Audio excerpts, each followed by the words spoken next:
مسيحهم كم يمسيحهم آمين قدس أملاخنا እግዚአብሔር نزحلف እግዚአት بسلام بهوت الساغيرو نز قدس معالتزي بسلام هوت ስለዘብጽሐና ሙስተመስገነ ይሁን نسترف ጊዜ ክባርከልና መንፈሳው በረከት እንሰንቀሉ ዕለት ክገብረልና ቅዱስ አምላኽና እግዚአብሔር ክድግፈና ህይወትና ናንጸሉ በቅድስና እንመላለሰሉ ፍረመፈስ አውሽጥ መዝገብ ልብና ነስር ጸሉ ዕለትን ሰማያዊ ቃልን ክገብረልና ናይ እግዚአብሔር ሰናይ ፈቃዱ ይሁንልና ሎሚ ከም ፈቃድ እግዚአብሔር ቅዱስ አምላኽና እግዚአብሔር ብዝፈቀዶ ምስተዕለትን ግዚያትን ብዝኸይድ ክንዘራረቢናሞ እትዝምህር እግዚአብሔር እትዝምዕድ እግዚአብሔር ይሞ ቅዱስ አምላኽና እግዚአብሔር ኣብ ህይወትና ዝሰማማዓና ዝጎድለናን ሰማያዊ ቃሉ ከስንቀና ናቱ ሰናይ ፈቃዱ ይሁንልና ሎሚ ከም ፈቃድ እግዚአብሔር መበገሲ አርእስተ ትምህርትና እንገብሮ ጎይታናን መድኃኒናን ኢየሱስ ክርስቶስ ካብ ዝገበሮም ናይ መጀመርያ ተአምር ተባሂሎም ዝንገረሎም ዮሐንስ ወንጌል ምዕራፍ 2 ካብ ፍቅድ 3 ዘሎ ቅዱስ ቃል መበገሲ ብምግባር ምዝቅንያት እዚ ክሰማማዕ ዝኽእል ሰማያዊ ቃል ክንዘራረቢና እቲ ቃል እንታይ ዝብል እቲ ቃል ሽዑ ድማ እቲ ወይኒ ምስተወደአ ወይንኮ የብሎምን ክትብል ተዛረበቶ ዝብል ቃል እቲ ወይኒ ምስተወደአ ወይንኮ የብሎምን ክትብል ድንግል ማርያም ተዛረበቶ ነዚ ቅዱስ ቃል እዚ መበገስ ጌርና ከም ፍቃድ እግዚአብሔር ክንዘራረቢና ግጽኛ እዚ ቃል እዚ ክለዓልን ከሎ ቅንያቱ ቃና ዘገሊላ ይኮነን ንምንታይ እዚ ቃል እዚ ተላዒሉ ቅንያቱ ናይ መርዓ ጊዜ ይኮነን ንምንታይ እዩ እዚ ኣብ ጊዜ መርዓ ዝለዓል ወይ ድማ ዝንገር ጥቕሲ መብዛሕቱ ጊዜ ተላዒሉ ዝብል ሕቶ ኣብ ዝተፈላለየ ሕልናና ክህሉ ይኽእል እዩ ነገር ግን ናፍቲ ሰማያዊ መርዓ እንበጽሓሉ መንገዲ ኣየና እዩ ነፍስና ናብ ሰማያዊ መርዓ ንኽትበጽሕ እትገብሮ ናይ ምድላት መንገዲ ኣየናይ ከም ዝኾነ ከም ፍቃድ እግዚአብሔር ዝመርሓና ሰማያዊ ቃል ክኸውን እሞ ቅዱስ እግዚአብሔር ክምህረና ሰናይ ፍቃዱ ይኹነልና ኩላህና ከም እንፈልጦ እዚ ዘለናዮ ቅንያት ናይ ጾም ጊዜ እዩ ቅዱስ ቤተ ክርስቲያን ካብ ዝሰርዓቶም ዓበይቲ ኣብ ውሽጢ ዓመት ዝጽወሙ 7 ኣጽዋማት እቲ ሓደ ናይ ጎይታ ጾም ተባሂሉ ዝንገረሉ ንኣስታት 55 መዓልታት ዝኣክል ብጾም ብሱባኤ ምስ እግዚአብሔር እንዘራረበሉ ናይ ጾም ጊዜ ካፍተን ዝሓለፋ ኣብ ውሽጢ ዓመት እንጾመን ኣጽዋማት መፍለይ ስም ምእንቲ ክወሃቦ ተባሂሉ ኣብ ጾም ተባሂሉ ዝንገር ጾም እዩ እዚ ጾም እዚ ካብ ኩለን እተን ኣብ ውሽጢ ዓመት እንጾመን ኣጽዋማት ዝተፈልየ ጾም እዩ እዚ ጾም እዚ ካፍተን ኣጽዋማት እቲኣተን ዝዓበየ ስፍራ ዝሓዘ ጾም እዩ ምኽንያቱ እቲ ዓለም ዝፈጠረ ኣብ ትሕቲ ኢዱ ዝጨበጠ ብስጋ ማርያም ምስተገልጸ ብሓጺር ደረት ብጸቢብ ቁመት ተወሲኑ ናይ ደቂ ሰባት ናይ ድሕነት ተግባር ብግብሪ ብምርኣይ ኣብ ዝጅምረሉ ዝነበረ ጊዜን ሰዓትን ነቲ ሓደ ናይ ድሕነት ተግባር ናይ ድሕነት ስነ ምግባር ብግብሪ ኣርእዩ ዘርኣየና ዝፈጸሞ ጾም ዝገበሮ ጾም አምላኽ ስጋ ብምውሃዱ ካብ ዝገበሮም ግብርታት ተባሂሎም ዝንገረሎም ሓደ እዚ ጾም እዚ ስለዚ ካፍቶም ኩሎም እንጾምም ኣጽዋማት ዝተፈልየ ጾም ዝዓበየ ጾም እግዚአብሔር በዓሉ ጾይሙ ዝሃበና ጾም ተባሂሉ ዝንገረሉ ጾም እዩ ስለዚ ነዚ ጾም እዚ ኣብ ጾም ክትብል ቤተ ክርስቲያን ዝሰየመቶ እዩ ነገር ግን ብጥቕልሉ ክንሪኦም ከለና ቅዱስ ቤተ ክርስቲያን ብጾም ዝተሰለመት ናይ ጾም ስልማት ዘለዋ ቅዱስ ቤተ ክርስቲያን በመብልዕ ዝተሰለመት አይኮነትን ቅዱስ ቤተ ክርስቲያን በወርቅ ዝተሰለመት አይኮነትን ቅዱስ ቤተ ክርስቲያን በምቾትም በተድላን ዝተሰለመት አይኮነትን እዝስ እግዚአብሔር ድሕሪ ብዙሕ ገድልን ድሕሪ ብዙሕ ናይ መከራ ግዜን ስቅያትን ድሕሪ ምሕላፍ ዝወሃብ ጸጋ ምዃኑ ተኣምን ስለዚህ ድማ ናይ ቤተ ክርስቲያን ስልማታ ጾም እዩ ናይ ቤተ ክርስቲያን ስልማታ ጸሎት እዩ ናይ ቤተ ክርስቲያን ስልማታ ምጽዋት እዩ ናይ ቤተ ክርስቲያን ስልማታ መከራን ስቃይን እዩ ካላ አይኮነን ስለዚህ በዚህ ምክንያት እዚ ካብቲ ሓደ ናይ ቤተ ክርስቲያን መለለይ ምልክታት ጾም እዩ ቤተ ክርስቲያን ብጾም ዝተሰለመ ስልማት ዘለዋ ጾም ዝጎደላ ነፍሲ ናይ ቤተ ክርስቲያን ምዃና ካብ ዝተዋህባ መለለይ ምልክት ሓደ ዝጎደላ ስለዝኾነት እዛ ነፍሲ እዚኣ ናይ ቤተ ክርስቲያን ነፍሲ ክትከውን ክእለት የብላን ነፍስና ናይ ቤተ ክርስቲያን አባል ናይ ቤተ ክርስቲያን ነድማ ስማ ኣብ ቤተ ክርስቲያን መዝገብ ሕይወት ዝተጻሕፈ ክኸውን ዘድልዋ መሰረታዊ ነገራት ሓደሎ ንሱ ድማ ጾም እዩ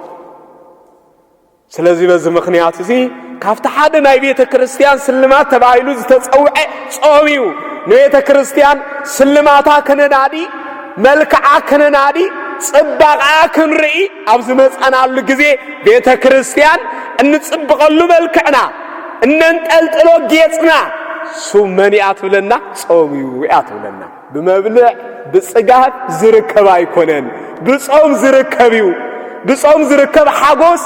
በጾም ዝርከብ ሰላም በጾም ዝርከብ ዕግበት በጾም ዝርከብ ዓወት ያትረክብ ትነግር ዓለም በጾም ድኻም በጾም ስዕረት ይርከብ ትብል ቤተ ክርስቲያን ግን በጥሜት እንዳይርከብ ያትብል ዓወት ይርከብ በጥሜት ድማ ክብር ይርከብ በጥሜት ሰላም ይርከብ ትብል ቤተ ክርስቲያን ይኹም አለሁ ዓለም ትዛረቦ ቋንቋን ቤተ ክርስቲያን ትነብረሉ ህይወትን ፍልልይ ስለዘለዎ ንዓለም ጾም ተሸኪምና ክንከዳን ከለና ዓለም ጾም ክትነድማ ንዓንን ተቃሒዝናዮ እንኸይድ ጾም ብዙሕ መልክዕ አጊጻ ብዙሕ መለለይ ምልክት ነድማ ንውጋአሉ ኪናት አዳልያ ናይ ጾም ህይወት ክህልወና ፈቃደኛ ክንከውን አይትገብረናን ያ ስለዚህ በዚህ ምክንያት እዚ ናይ ቤተ ክርስቲያን ስልማታ ጾም እዩ ናይ ቤተ ክርስቲያን ኃይላ ጾም እዩ ቤተ ክርስቲያን ኣብ ኩሉ ዘመናት ዝሓየለትሉ ንዝመጻ ፈተና ዘሰነፈትሉ ንጸላታ ዝሰዓረትሉ እንታይ ነይሩ ምብላዕ ዲ ነይሩ ምስታይ ዲ ነይሩ እንታይ ዳ ነይሩ ጾም እዩ ነይሩ ኣብ ኩሉ ዘመናት ወላ እኳ ከም ታሪኽ እንተዳሪና ኣብ ውሽጢ ዝዓቢ ጾም ካብ ዝጽወሙ ቀዳማይ ሰሙን ናይ ምንታይ ነድማ ጾም ተባሂሉ ዝንገረሉ እንታይ ኢልና ንጽውዕ ጾመ ህርቃል ኢልና ንጽውዕ ሓቅ ስለዚህ እዚ ቀዳማይ ጾም እዚ እኳ እንተዳሪናዮ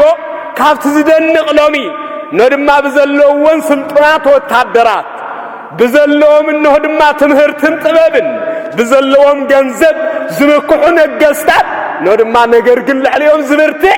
ትምክሕቲ ዝኾነ ኣብ ህይወቶም እንታይ ከም ዝኾነ ግን ነገስታት ቤተ ክርስቲያን ትሰብኽ እያ እቲ ነገስታት ትሰብኮ ስብከት እንታይ እዩ ጉልበትኩም ኣይኮነን ገንዘብኩም ኣይኮነን ጥበብኩም ኣይኮነን ሓይልኩም ኣይኮነን ጾም እዩ ንዓኹም ሓይልኩም ትብል በዚህ ምክንያት እዚ ንጉስ ህርቃል እኳ ነድማ ንፋርስ ዘሚቱ ንመስቀለ ክርስቶስ ክመልስ ንጸላቱ ክስዕር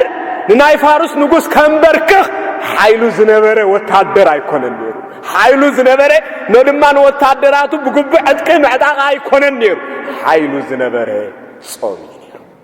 ይኹም ኣብ ዝተፈላለዩ ዘመናት እኳ ነገስታት ሓይሎም ክደክምን ከሎ ንሓይሎም መበርትዕ ዝጥቀምሉ ዝነበረ ጾም እዩ ነይሩ ስለዚህ ንጉስ ህርቃል ንፋርስ ዘሚቱ ነድማ ንፋርስ ንጉስ ቀድሚ ምስዓርን ምንብርካኹን ንኹሎም ህዝቢ ክርስቲያናት ክጽወም ነድማ ክገብሮ ዝዓዘዞም ስነ ምግባር ሓደ እንታይ ነይሩ ጾም ጽሙለይ ቃሪኹ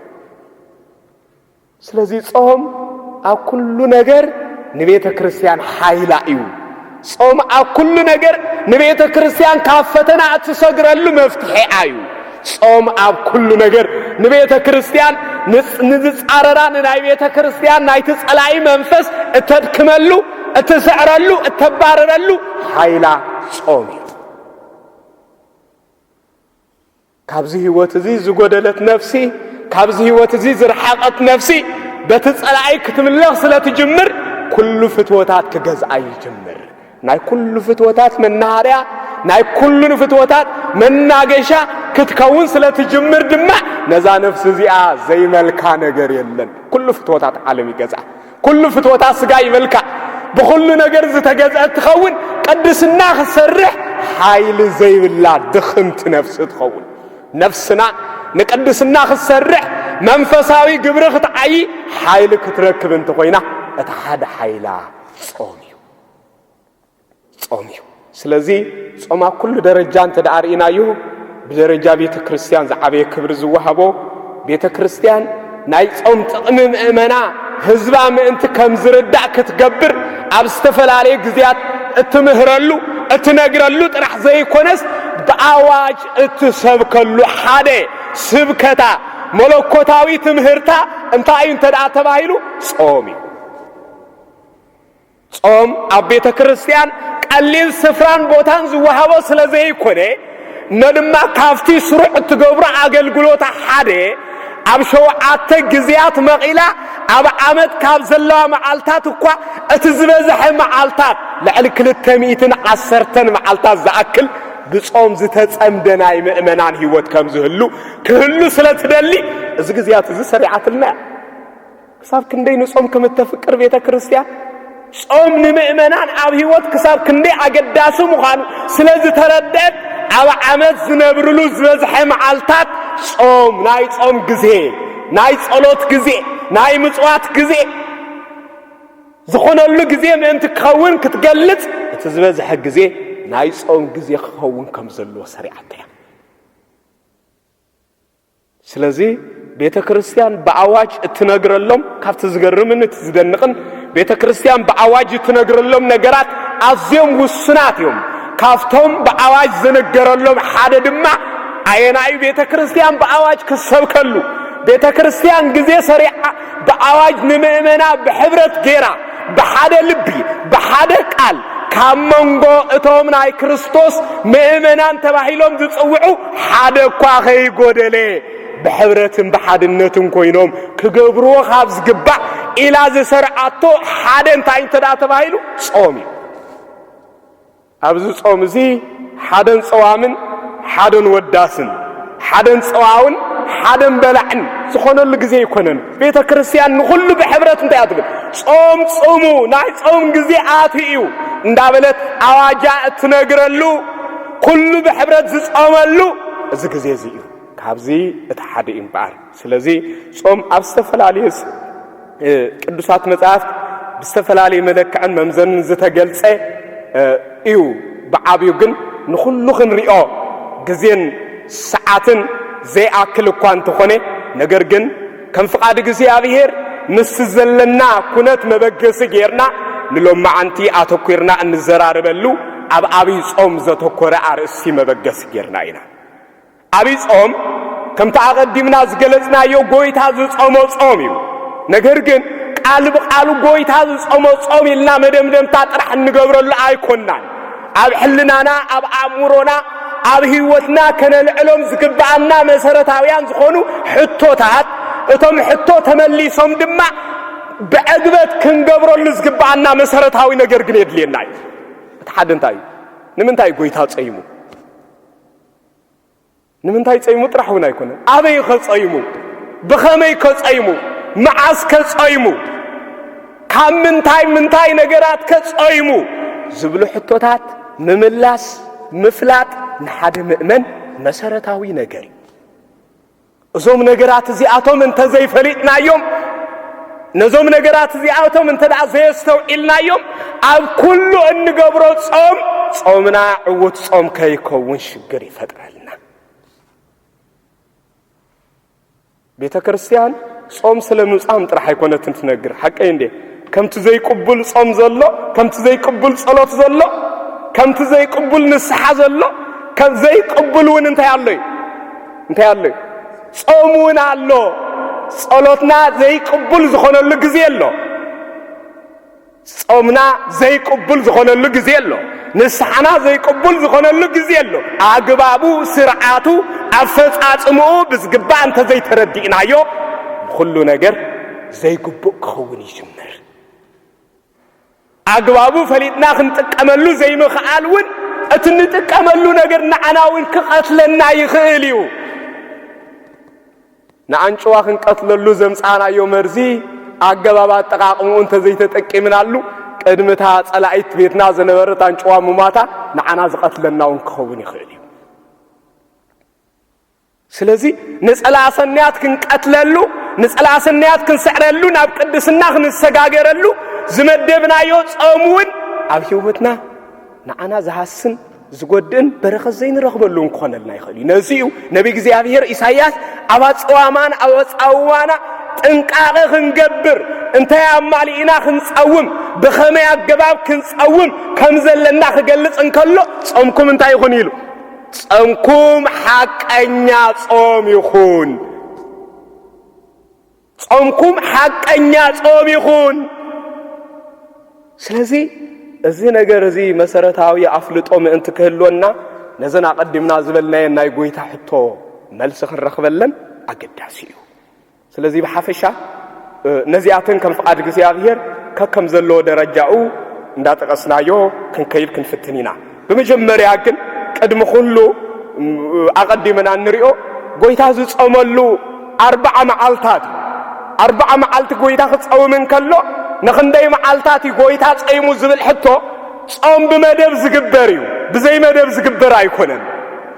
مدب بمدب كغبر كخل كمزلو نصوم زمهارنا كو እቲ ገባሬ ኩሉ ንግዜ ዝሰርዐ ንመደባት ዝገበር አምላክ ንሱ ባዕልዩ ጾምና بزي مدب አይበገበረቶም ቤተክርስቲያን ነዝ ተረዲያ ንጾመሉ ጊዜ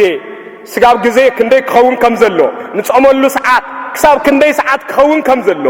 እንጾመሎም نودم أوانات أبيناي جزء كونو كم زلهم كل سريعتنا. سلزي قويتا دما نأربعة معلتن 4 ليتن زأكل انتهي كوين يزبل صومي يزبل مبعار نزاك على زياب بخلت تدرجة مقيل آخر بيها يقدسنا قدامي 4 معلت تبلك قال أي تدرجة دما 4 ليتن 4 معلتن زبلو نندبينهم فلالي ناخر اليوم اتاك على معلت تبل نبعلا مرأي مسارتها ونقر عقداسي كويتا 4 معلتن 4 ليتن يصيمو بزو مخنيات زي خازو صومزي صوم 4 ويدما ابي صومنا تباهله زصوا صوم 4 زتباهللو كويتا 4 معلت زصومو صوم سلازخونه ايو ነገር ግን ኣብዚ ሕቶ ክልዓል ይኽእል ይኸውን ኮይታ ዝጾም 40 መዓልቲ እዩ ንሕና ንጾም ግን 55 መዓልቲ ንምንታይ ስለዚህ እዚ ሕቶ እዚ ክልዓልና ይግድን ነገር ግን ጎይታ ን40 መዓልቲ ስለዚ ጾመ 40 ዝብል ስያሜ ይወሃቦ እዚ ጾም እዚ ድማ ናይ ጎይታ ጾም እዩ ስለዚህ ነገር ግን እዚ 15 መዓልቲ እዚ ካበይ ዝመፀ እዩ ብኸመይ ኣብ ገባብ ተወሲኹ ዝብሉ ሕቶታት ምስነልዕል ነዛ ኣብነት ክኾኑና ዝኽእሉ ብዙሓት ምሳሌታት ክነምጽእ ናይ ግድን እኳ ተኾነ ነተን መዓልታት እቲኣተን ብሓጺሩ ግን ግልጽ ኣቢለልኩም ክኸይድ ኣገዳሲ ነገር እዩ ቀዳማይ ደረጃ እቲ ወሰኽ ኣብ ውሽጢ ዘን ዓብይ ጾም ዝተገብረ ከምቲ ኣቐዲሙ እዚ ጾም እዚ ቅድሚ ምርኣይና ንካልኦት ኣጽዋማት እውን ምድህሳስ ኣገዳሲ እዩ ቀዳማይ ጾም ጾመ ታኅሳስ ተባሂሉ ዝጽዋዕ ጾመ ነቢያት ተባሂሉ ዝንገረሉ ክንደይ መዓልታት ኢና ንጾም كندي معلتن صو 43 معلتن صو ابز صوم زي ابز صوملو غزي نبيات صوم 40 معلتيو اتوسخ جن كابه يمصيو غويتا صوم 40 معلتي اتوسخ جن كابه يمصيو ስለዚህ እዚህ ቤተ ክርስቲያን ንጾም ወሳኽና ዘንቅፈና ይኮነን ብዙሓት ነዚ ቃል እዚ መበገስ ገይሮም ይነቅፊዮ እትሽግር ሎም እኮ ሰብ ከይበላ አይኮነን ጸጊሞ ሰብ ከይጾም ይሸጊሮ ስለዚህ ከይበላ ዝጸገም ነው ድማ ንኸይት ጾም ዝጸገመ ዓለም ንሕና ግን ንጾም ክንጾም ጾም ምስራዕና ዘመጉሰና ዘመስግነና ቤተ ክርስቲያን ነዚ ምግባር ተደንቅ ተባሂሉ ዝነገረላ እምበር ትንቀፈሉ ይኮነን ጾም ወሳኽ ኃጢአት ምግብ ግን ኣብዚሕካ ምብላዕ ኃጢአት ኣይኮነን ኃጢአት ኣብዚ ሕካም ጾም ጽድቅ እዩ ኣብዚ ሕካም ምብላዕ ግን ኃጢአት እዩ ኣብዚ ሕካም ድቃስ ኃጢአት እዩ ኣብ ሕካም ድቃስ ግን ኃጢአት ኣይኮነን ስለዚህ ቤተ ክርስቲያን ድማ أبلعلت قويتا زملو توساخي أسرتو حمشتم عالتم صنبارا زموقسا نغري صومي أكو سيخا مبلع يكونتن صومي أكو سبيخا مبلع يكونتن سبيخا صدقي سبيخا حاتيات هاي كونتن سبيخا سلازي صوم مصام نودما زمسجن كنت ሃይማኖት አበው ንጾም አድሉ ተባሂሉ ዝተነግረ ነፍስና ንጾም ከተድሉ ንጾም አብሊጻ ክትግዛ ዝግበር ነገር እዚ ዘደንቅን ዘመጉስን እዩ ስለዚህ በዚ ምክንያት እዚ ተቀዳማይ መምዘን ክንሪኦ ዝግባአና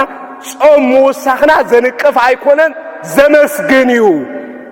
ዘመስግን እዩ ስለዚህ እዚ ተመጀመሪያ ነገር እዩ ካላይ መምዘን ተሪናዮ ነዘን توساخ زلوا بخلت صومونات مجمريا كفيلنا خنرين نخلينا قداماي صومون ناي مدلاو صوم يبحال كالاي صومون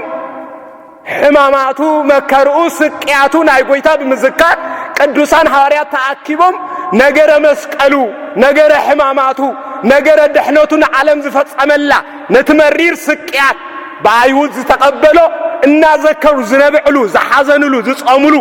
ግዜ ዝተጾመሉ ግዜ ዝግበር ግዜ ስለዚህ በዚህ ምክንያት ነትሞዳታ ሰሙን እንታይ ሊያጽጉዑ ሰሙነ ህማማት ነገረ ህማማቱ ጥራህ ዝዝከረሉ ነገረ መስቀሉ ጥራህ ዝዝከረሉ ንዓለምን ምድሓን ጎይታን ዝፈጸሞ መሪር ስቅያት ከቢዝ ሆነ መከራ ጥራህ ዝዝከረሉ ጾም እዩ አጻውማና አብዝ ጾም ዝውን ዝተፈልዩ ካፍታ አብ ጾም ርብዓ ንጾም ዝነበርና ጾም ብዝ ተፈልየ መልክዕ ንጾምና ንውስኸሉ ንጾሎትና ንውስኸሉ ንስግደትና ንውስኸሉ ንድቃስና ንቅንሰሉ አብሊጽና ነገረ መስቀሉ እንዝክረሉ እዚ ድማ ዝተማሃርና ከቅዱሳን ሐዋርያት እዩ ቅዱሳን ሐዋርያት አብ ዘመኖም ነገረ ክርስቶስ መስቀል ስቅያት አብ ዝቀበለሉ ዝነበረ ግዜ ገሊአቶም በፈርሒ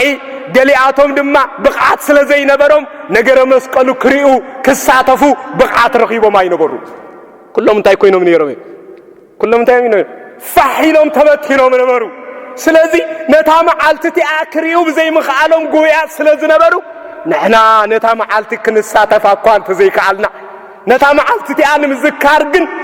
صومون نسون تباهيلو صوم حواريات بحمامن بسكياتون الناس ذكروا الناس تنتنوا النا نبعو نقر مسكالو كم يوحانس كم دنجل ماريام كساتفو زنبعلو زحازنولو مرير صوم زصوملو بزمخنيات زي قونلا ቤተ ክርስቲያን ጸንቢራ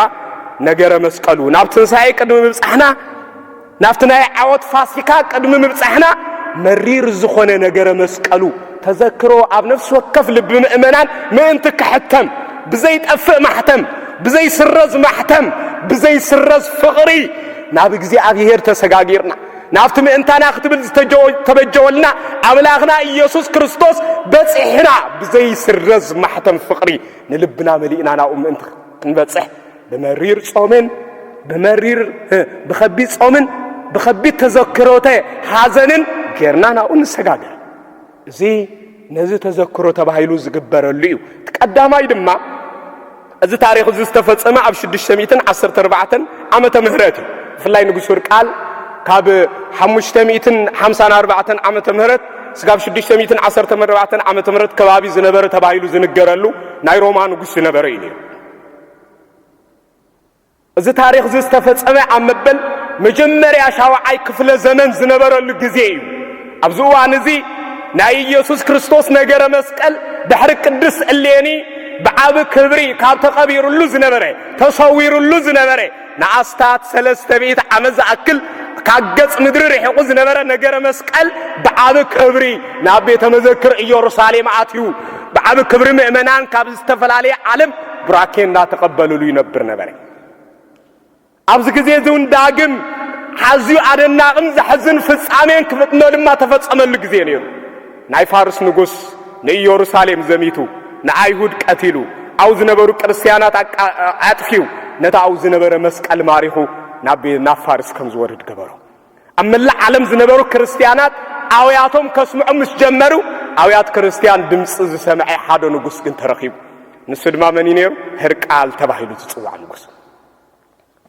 اوياتهم سمعوا نفارس زميتو نمسقل كريستوس ماريو انودما كاب إيد عمزتي كاب إزاي أمنتي مليسو نابز نبرو سفرة كملس ነድማ ንሱ ፈቃደኛ ከም ዝኾነ ተዛሪቡ ነገር ግን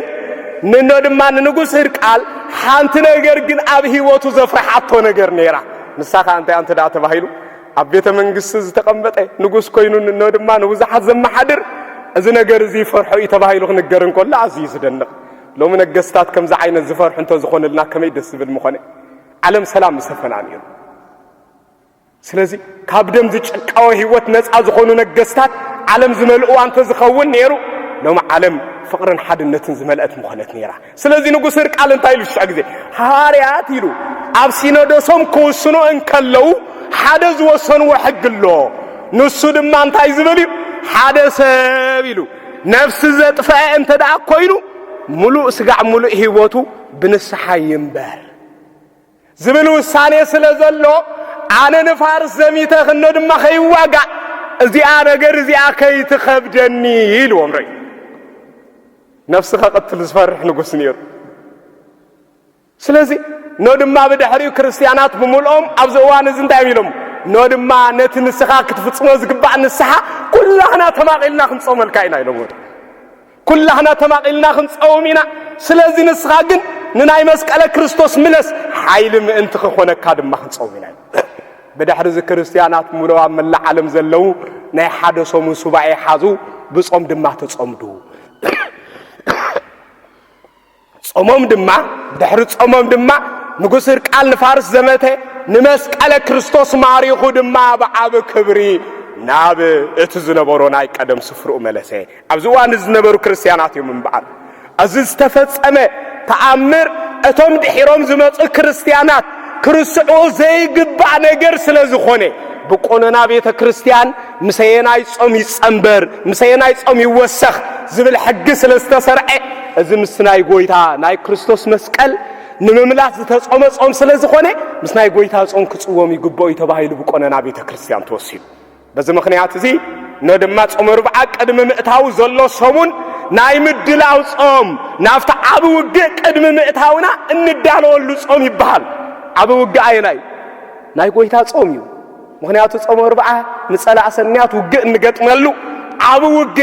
ውግእ እንገጥመሉ ግዜ ስለ ዝኾነ ነፍሲ ሓደ ክርስቲያን ናብ ሓደ ዓብ ውግእ ቅድሚ ምእታዋ ኣቐዲማ ቅድመ ምድላዋት ክትከብር ይግባእ እዩ ኢሎም ርኢ ምኽንያቱ ናብ ጸላእቱ ዓጢቑ ዝኸይት ወታደር ኣቐዲሙ ንጸላዩ ከመገይሩ ከም ዘጥቃሉ ከይተማህረ ከይተለማመደ ከይሰልጠነ ቀጥታ ኸይዱ ይገጥም ዲ ኣተኻኹሳ ጸላዩ ከመገይሩ ከም ዘወድቕ ከይተማህረ ይገጥም ዲ ከይሰልጠነ ይገጥም ዲ ከጥቅዖን ተመጺውን ከመገይሩ ከም ዘየጥቅዖ ክገብሮ ከም ዝኽእል ከይተማህረ ክገጥም ይኽእል ዲ ኣይክእልን ስለዚ ክርስቲያናት ድማ ናፍታ ዓብ ውግእ ምስ ጸላኢ ነፍሲ ዝኾነ ሰይጣን ቀድሚ ምግጣሞም ኢሎም ርኢ ኣቐዲሞም ንርእሶም ብንስሓ ብጾም ብጸሎት ከዳልዋ ስለ ዝግባእ ኣቐዲሞም ቅድመ ምድላዋት ክገብሩ ይግብኦም ኢሎም ርኢ ስለዚ ዝጾም እዚ በዚ ምኽንያት እዚ ናይ ምንታይ ጾም ተባሂሉ ዝፀውዕ ናይ ምድላዋት ንጾም እንቕበለሉ ጾም ተባሂሉ ትጽዋዕ ንጾም ሓደ ክርስቲያን ብምንታይ ዝቕበሎ ንጾም ብምንታይ ዝቕበሎ ንምንታይ ንቕበሎ ጾም መቸስ ንጾም ብመብልዕ ምቕባል ስለ ዝለመድና ይርዳእናን እዩ ዝቋንቋ እዚ ንጾም ክርስቲያን ብጾም እዩ ዝቕበሎ ንጾም ብንስሓ እዩ ዝቕበሎ ንጾም ብምጽዋት እዩ ዝቕበሎ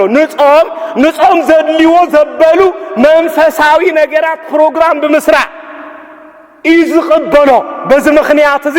ንጾምና ብጾም ምእንቲ ክንቅበል ተባሂሉ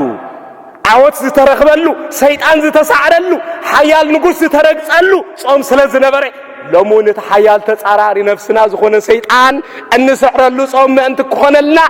ኣቐዲሙ ዝጽወም ጾም ክኸውን ይግባእ ተባሂሉ ብቆኖና ቤተ ክርስቲያን ተወሲኑ በዚ ምኽንያት እዚ ክሳብ ሕጂ እንታይ ንገብር ኣለና ንጾም ኣለና ስለዚ እዚ ጾም እዚ ብኸምዚ ዓይነት ኣገባብ ኣብ ቅዱስ ቤተ ክርስቲያን ቆኖና ተወሲኑ ክጽወም ከም ዘለዎ ተባሂሉ ዝተገብረ እዩ ስለዚ ቀዳማይ እዚ ዓይነት ታሪኽ ዘለዎ ክኸውን ከሎ እቲ ናይ መወዳእታ ካልኣይ ድማ ሰሙነ ሕማማት ነገረ ሕማማቱ እናዘከሩ ሃዋርያት ብሓዘን ብንብዓት ኖ ድማ ንነፍስና ክሳብ ክንደይ ከም ዘፍቀራ ከም ዝፈትወና ፍቕሪ ጎይታ ዝዝክሩሉ ግዜ እዩ እቲ ሽግር ናይ ዝበዝሐ ሰብ ጸገም እንታይ ጸገም ትልኩም እግዚኣብሔር ንዓና ክሳብ ክንደይ ከም ዘፍቀረና بتنعو نفلطلو ممزن غيرنا نعمله ناتو فقر حساب كندي كم مخان عبانا عين مزنونينا እግዚአብሔር معنا كندي حساب كندي كم زفقرنا بمبلع كوينا كنفلطو كنبصح عين خلنينا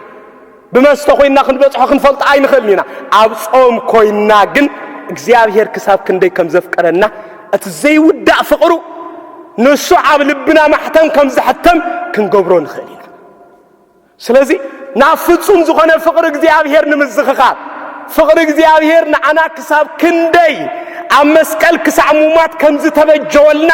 ንዝክረሉ ጾም ተባሂሉ ድማ ተሰሪዑ ስለዚህ በዚህ ምክንያት እዚ ቀዳማይ ጾምንን መወዳእታ ጾምንን ዘሎ በከምዛ ዓይነት አገባብ በቅዱስ ቤተ ክርስቲያን ቁነና ተሰሪዑ ክጽወም ከም ዘሎ ካብ ዝተወሰኑ ውሳኔታት ሓደ እዩ እቲ ካልኣይ መሰረታዊ ተገሊጹ ተባሂሉ ዝንገረሉ ታሪኹን ኣሎ አውሽጥ ዘን بصوم زين حلفو صوم صيمنا زين رفدلو አንጊህና እንበልዓሉ ቅዳሴ ነድማ ብንጎዝ ዝስራዓሉ ድሕር ፋዱስ ስርዓተ ቅዳሴ ማለት አብሰርክ ዘይግበረሉ ግዚያውን አለና አይና ይዝገ አብሶምን ክንዴ ማዓልታት አለዋ ቀዳመ ሰናበቴን ስለዚህ አውሽጥ አብይ ጾም እዚ ክንዴ ቀዳም አለዋ ክንዴ አለዋ አውሽጥ አብይ ጾም ክንዴ ቀዳሜን ዘለዋ አቤት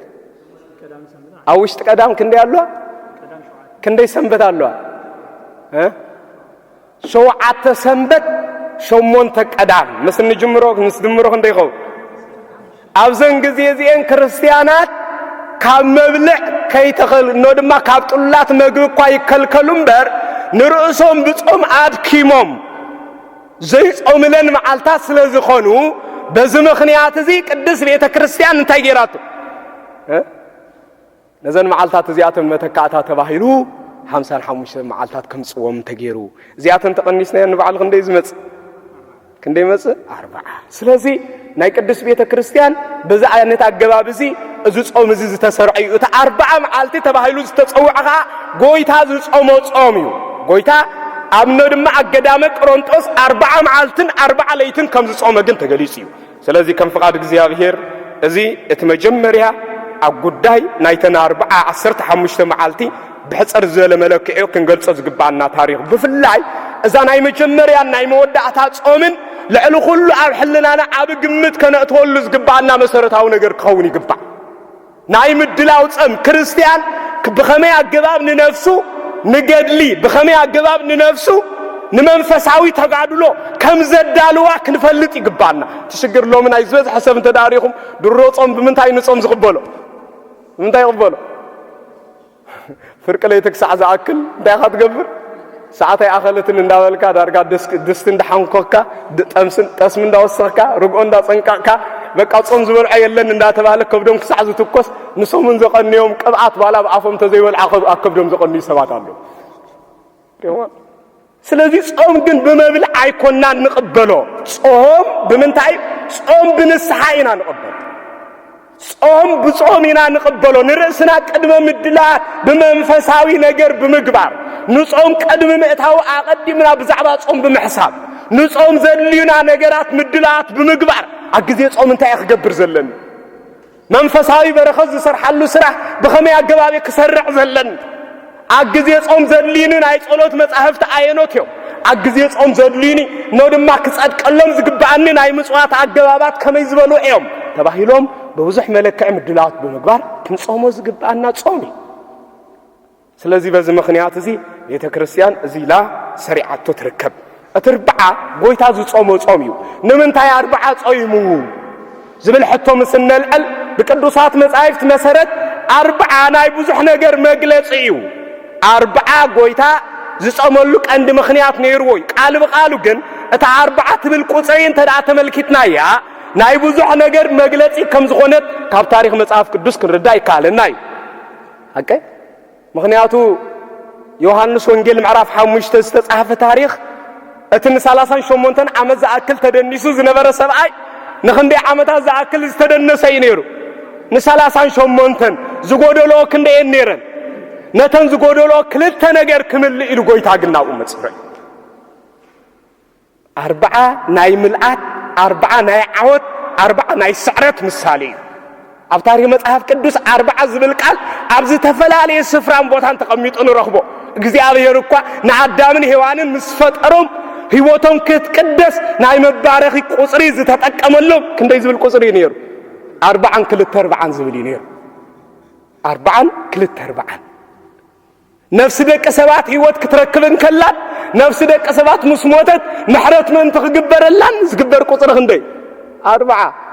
ንገነት ክንኣቱ ከለና ብ40 ኣቲና ነፍስና ካብ ገነት ምስወጸት እግዚአብሔር ምሕረት ምን ትግበረልና አግዜ 40 መዓልት እንታይ ይግበረልና ጸሎተ ፍትሐት ይግበረልና ሪሆል ስለዚህ እቲ 40 ዝብል ቁጽሪ ናይ ህይወት ናይ ዓወት መግለጽ እዩ 40 ዝብል ቁጽሪ ኣብ ታሪኽ መጽሐፍ ቅዱስ ኣብ ዝተፈላልየ ግዜ ንረኽቦ እግዚአብሔር ነታ ጽብቕትን ምልክዕትን ገይሩ ዝፈጠረ ዓለም እኳ ስጋዕ ዘበነ ኖህ ዘበነ ሰብዓት ካት ነው ድማ በቅድስና ክትከይድ ስለዘይከዓለት ኣብ ዘበነ ኖህ ሸሞንተ ቅድስት ስድራ ቤት ምስረኸበ ካካለ ደቀ ሰባት ግን ቅድስና እግዚአብሔር ሰይ መንፈሳዊ ስራሕ እግዚአብሔር ሰይኑ እግዚአብሔር እኮ ዓለም ይምልከት እዩ እግዚአብሔር ነፍስ ወከፍ ልብ ደቀ ሰባት ይምልከት እዩ ቅድስና ምሳአነ ግን ፍርድ እግዚአብሔር ኣብ ደቀ ሰባት እንተዳ ተላዒሉ ናይ እግዚአብሔር ፍርድ ምሕረት ይብሉ እግዚአብሔር ንኽንምለስ ስጋዕ መወዳእታ ዝጽብቕ አምላኽ እዩ እግዚአብሔር ግን በመሐሪነቱ ጥራሕ አይኮንና እንገልጾ በምንታይ በፈራዲነቱ እግዚአብሔር በመሐሪነቱ ጥራሕ አይኮን ዝግለጽ ነቶም ዝቀርብዎ በበደል ዝተመሩ ይምሕር ነቶም ዘይሰምዕዎ ድማ ይቀጽዕ አቀጻጻ እግዚአብሔር ግን ዘሰከይ አቀጻጻ እግዚአብሔር ግን አዚም ዘመናት ሙሉ ዘዛርብ እዩ ናይ ሰዶምን ገሞራን መቅጻዕት እግዚአብሔር እኮ ክሰብ ክንደይ መሪር ከም ዝነበረ ኩላህና ንፈልጦ ኢና ስለዚህ ሰብዓት ካት ጽድቅ አይተረኽበሎምን ናይዛ ዓለም ዚኣ ነገር ድማ ብርኽሰት ጥራሕ ክትቅጽል እግዚአብሔር አይደልያን ቅድስና ካብ ደቀ ሰባት ስለዝደሊ ከቀጽዓ ድማ መደበ ናይ ሰማይን ናይ ምድርን መሳኹት ከፊቱ ድማ ንምድር ብምልእታ እንታይ ገበራ ይዝብል 40 መዓልቲ ዝኣክል ኣብ ልዕሊ ምድሪ ዝናብ ዘነበ ኣኖ ድማ ኣብ ምድሪ ዝነበሩ ነፍሳት ድማ እግዚአብሔር 40 መዓልቲ ብዘዝነቦ ዝናብ ኩላቶም እንታይ ኮን ይዝብል ጠፍኡ ብጀካቶም ኣብ ውሽጢ መርከብ ዝነበሩ 8 ነፍሳት ኩላቶም ጠፍኡ ይብል ንምድር በክንደይ መዓልቲ ይጥፊዋ እግዚአብሔር ብ40 መዓልቲ 40 ዝብል ቃል ብምልአት ምሕረት ብዘይብሉ ፍርድ እግዚአብሔር ንዓለም ከም ዝቀጽዓ ምሳሌ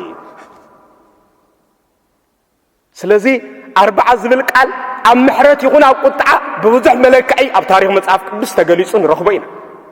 መሳኹቲ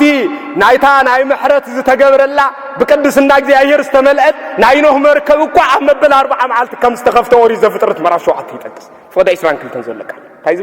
ኖህ ድማ 40 መዓልቲ ኣብ ልዕሊ ምድሪ ዝናብ ምዘነበ ብድሕሪ ዝመሳኹት ተኸፈቶ ጹራ ፀሓይ ስለ ዝረኣየ ድማ ተሓጎሰ እቶም ናቱ ዝሕጎስላ እቶም ናቱ ዝጠፍኡላ ክንደይ ቁጽሪያ 40 ስለዚህ 40 ዝብል ቃል ኣብ ታሪኽ መጽሐፍ ቅዱስ በብዙሕ መለክዕ ተገሊጹ እዩ ህዝበ እስራኤል ካብ ግብጽ ባርነት ወጽኦም ንናይ ርስቲ ስፍሮም ከኣትዋ ተመዲብሎም ዝነበረ ግዜ 40 መዓልቲ ነይሩ ብምኽንያት ኃጢአቶም ግን እግዚአብሔር ን40 ዓመት ዝኣክል ኣብ ቃዴስ በረኻታት ወይ ድማ ምድረ በዳታት ኮለል ከም ዝብሉ ገይርዎም ንሓንቲ መዓልትስ 1 ዓመት ከም እትኸይድ ገይርዋ እግዚአብሔር አቤት እግዚአብሔር ክቁጣዕ ኩላ የርእየና እግዚአብሔር ክቁጣዕ እንከሎ نحنت معلت سوقيمنا نخدا معلت كوني 1 ዓመት ይገብራ ስለዚህ እታ 40 معلت ተወስዝ ነበረት ግዜ 40 معلت ኮለል ከም ዝብሉ ከም ዝደኽሙ እታ ሰፍራ ኣብ ጥቆም እንሃሎት ነገር ግን ኮለል ይብሉ ኣነሮም ይዘሩ ኣነሮም ስይሎ ኮለል እንዳበሉ ድሕሪ 40 معلت ግን ናብ ናይ ዕረፍቲ ቦታኦም ከም ዝበጽሕ ገይሮም እግዚአብሔር ድሕሪ 40 معلت ድሕሪ 40 ዓመት ድሕሪ 40 ዓመት እግዚአብሔር ናብ ናይ ዕረፍቲ ስፍሮኦም ከም ዝበጽሕ ገይሮም ስለዚህ ድማ እግዚአብሔር አምላኽና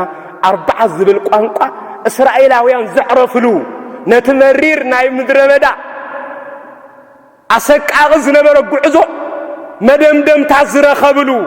ካብ ግብጽ ባርነት ወጽኦም ነታ ነድማ በተስፋ ዝጥምትዋ ዝነበሩ ምድረ ርስቲ ዝበጽሑሉ 40 ዝብል ቃል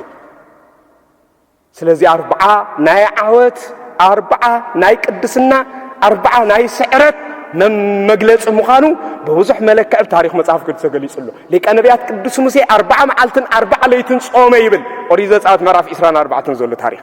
40 መዓልትን 40 ለይትን ጾመ ይብል ታሪኽ 40 ለይትን 40 መዓልትን ጾይሙ ግን ካብቲ ዝደነቕ ታሪኽ እንታይ ዝብል بإيد እግዚአብሔር ዝተጻحፈ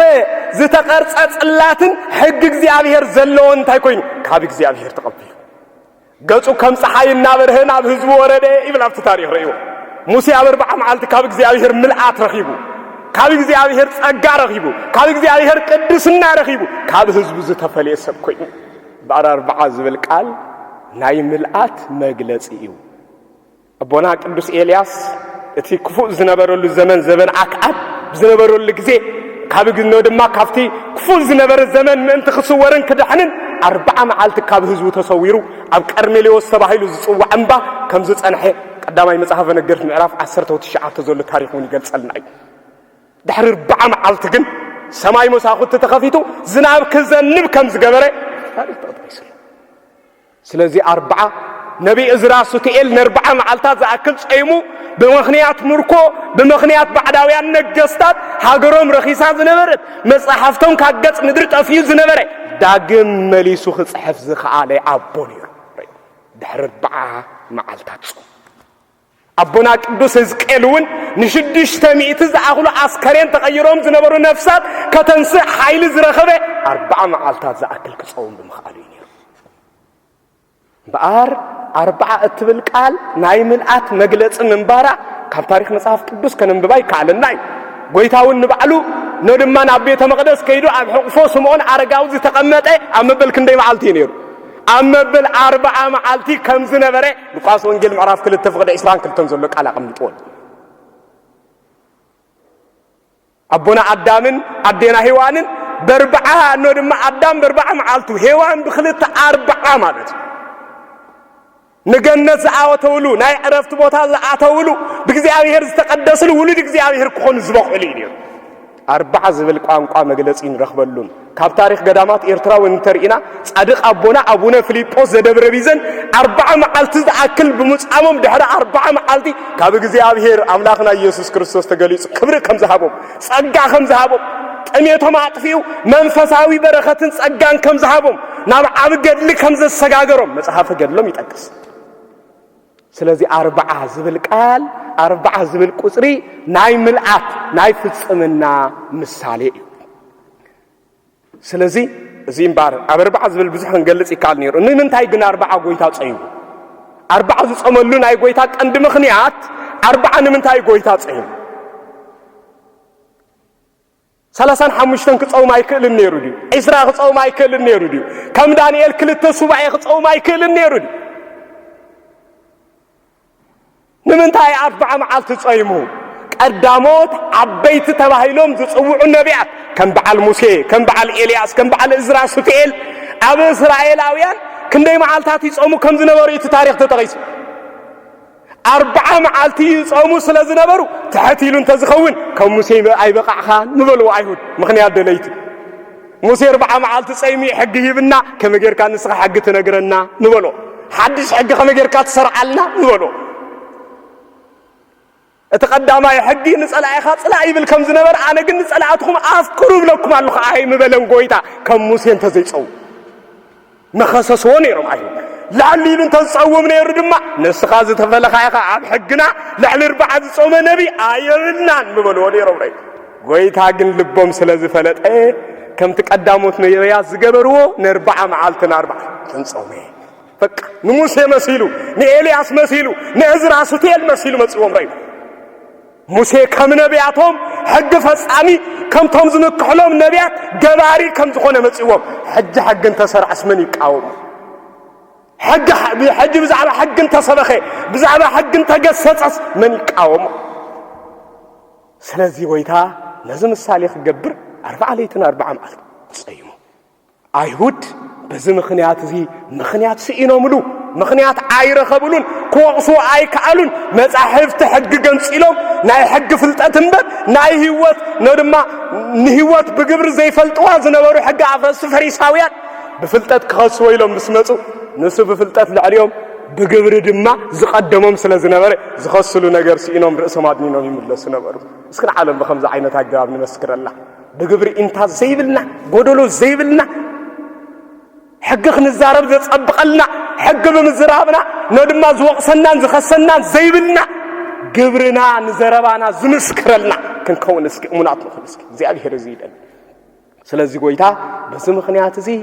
ሕግዝ ሰሪዑ በተካልአይ ደረጃ ድማ أتقدماي آدم 4 معالتي رخيبو زنبرة ጸጋ أمبل 4 معالتو رخيبو زنبرة نايولدنا ጸጋ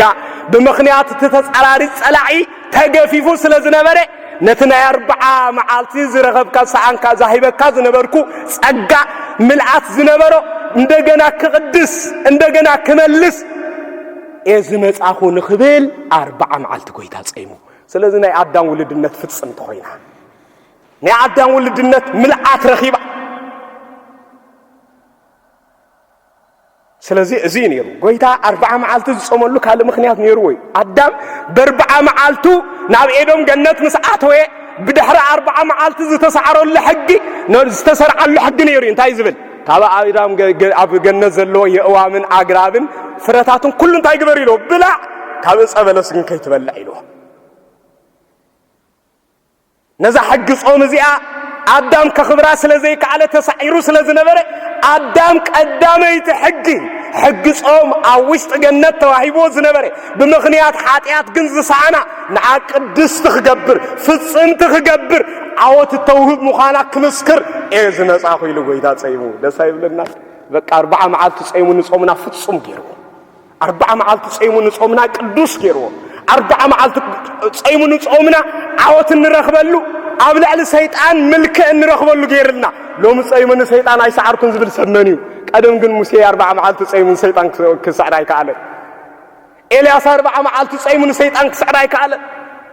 ازرا 4 معالت صيمو الشيطان كسعراي كاله لوم كن صوم صيمنا الشيطان كسعر حيل نخيبنا نسيطان من تنسعر اقدمو ملكوتاوي حيل زلو اكل نصوم قدس اقدمو خصوم لا يغبا نيرو سلازو كويتا سلازو صومه بزي مخنيات زنحنا اب صومنا حيالات كنكون نصومنا بملكوتاوي حيلو باريخو قدسو تغيرنا يبنا سلازي نزي خمس حيل صومنا حيل خمس رخبه خجلت كندي معالت صيمي يبنا 4 معالتي صيمي يبنا 4 معالتي ناي حيلي ناي عوت مستالي سلازنبره صومنا حيل خمس رخبه صومنا عوت كم زلوو صومنا انو دما بصومنا كل خنسعر كلت كم زلنا كغلص غويتا 4 معالتن 4 ليتن صيمي يبنا ስለዚህ በዚህ ምክንያት ዝን حنا ንክንደይ መዓልታቲና እንኖ ድማ ጎይታ ክንደይ መዓልታቲ ጸይሙ 40 መዓልትን 40 ለይትን ከም ዝጾመ ካብ ቅዱሳት መጻሕፍት ታሪኽ ክንምልከት ይከኣለና እዩ ስለዚህ በዚህ ምክንያት እዚ እዛ ኣብ ጾም እዚ ብዙሕ መለክዕታት ጎይታ ዝጾሞ ጾም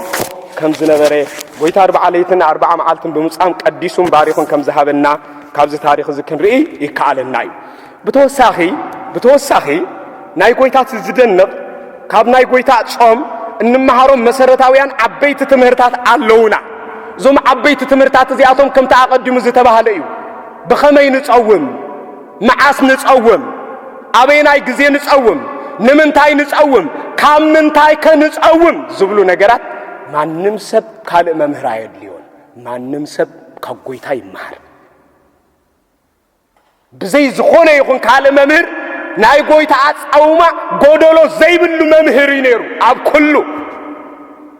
ስለዚህ በዚህ ምክንያት እዚ እዞም መሰረታውያን ዝኾኑ ነጥብታት እዚኣቶም ክንሪኦም አገዳሲ ስለዝኾነ ከም ፈቃድ እግዚአብሔር ሕጅኳ ግዜ ስለዘይብልና ክንሪኦም ኔና ኣብ ዝቅጽል ግዜ ኣብ ናይ ጽባሕ ግዜና እግዚአብሔር ተፈቂድዎ ነዞም ነጥብታት እዚኣቶም ክንሪኦም ክንፍትን ኢና በሓፈሻ ግን ናይ መወዳእታ መደምዳሚ ዝኾነና ሓንቲ ነጥብ ርኢና ግን ነቲ ዝቅጽል ግዜ ክንሪኦ ኢና አቀዲምና አርእስትና እንታይ ኢለኩም ነይረ